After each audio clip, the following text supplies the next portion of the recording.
व्यक्त करते हैं जो उन्होंने ईडब्ल्यूएस का आरक्षण दिया 2019 में जनवरी में।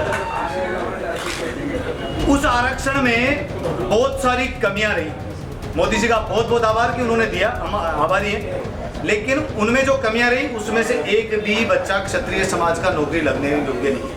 कारण 5 एकड़ जमीन, 100 वर्ग गज का प्लॉट, 8 लाख की जो आय की सीमा रखी, 5 एकड़ जमीन हर किसी के पास है, उसमें पैदा ही नहीं होती, मतलब उसमें इनकम सोर्स ही नहीं है। राजस्थान में आपने बंजर आदि इसका वो किए, लेकिन उसका पैमाना क्या रहेगा? ईडब्ल्यूएस आरक्षण के लिए जो सर्टिफिकेट बनाया गया है वो 1 साल के लिए मान्य है। आप लोग पत्रकार हैं, कोई भी वैकेंसी निकलती है वो 1 साल में पूरी नहीं होती है। भर्ती प्रक्रिया, फिर विज्ञप्ति, फिर इंटरव्यू आदि, जब तक वो उसका इंटरव्यू आता है जब तक बहुत सारे कम्युनिकेशंस गैप रहते हैं। इसलिए हमारी मांग है कि उसको 3 साल कम से कम उसका मान्यता रखी जाए। ईडब्ल्यूएस का जो सर्टिफिकेट जारी किया जाता है उसको कम से कम 3 साल, और उसको सरलीकृत किया जाए। इसके साथ साथ ईडब्ल्यूएस में महिलाओं की जो आय है वो पिता और पति दोनों की ऐड कर दी जाती है। जब शादी होने के बाद आप लोग भी समझते हैं कि पति की आय ही जोड़ी जाए।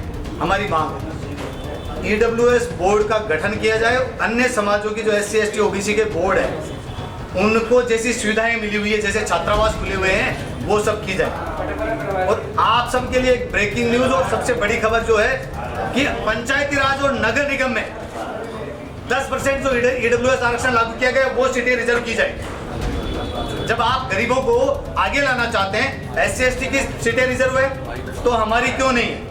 क्योंकि गरीब जब तक राजनीति में नहीं पहुंचेगा, सरपंच नहीं बनेगा, चेयरमैन नहीं बनेगा, MLA की बात बाद में कर लेंगे, लेकिन कम से कम आप प्रारंभिक स्टेज पे तो उनको जगह दो।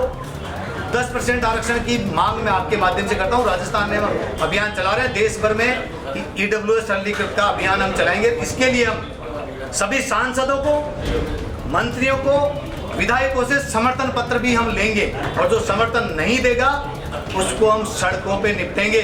और हमारे पास निपटने का 2018 में हमने एक नारा दिया था, कमल का फूल हमारी भूल और नोटा। 3 राज्यों की सरकारें गई। हम बीजेपी और कांग्रेस के किसी के पक्ष में, किसी के विरोध में नहीं, हम समाज के पक्ष में हैं। अगर अभी हम आपके माध्यम से शिवराज सिंह जी चौहान को हम धन्यवाद देते हैं कि उन्होंने हमारे कार्यक्रम में 27 अक्टूबर को जो इंदौर में वैदिक शस्त्र पूजन हुआ, वीडियो में आपको विजुअल दिखा दूंगा अभी आपको, उसमें उन्होंने 3 घोषणाएं की थी। मनु भवन टेकरी में मां पद्मावती की स्मारक बनाना, महाराणा प्रताप और पद्मावती जी के लिए पुरस्कार की घोषणा। 18 में जब चुनाव हुए थे तो हमने विरोध किया था।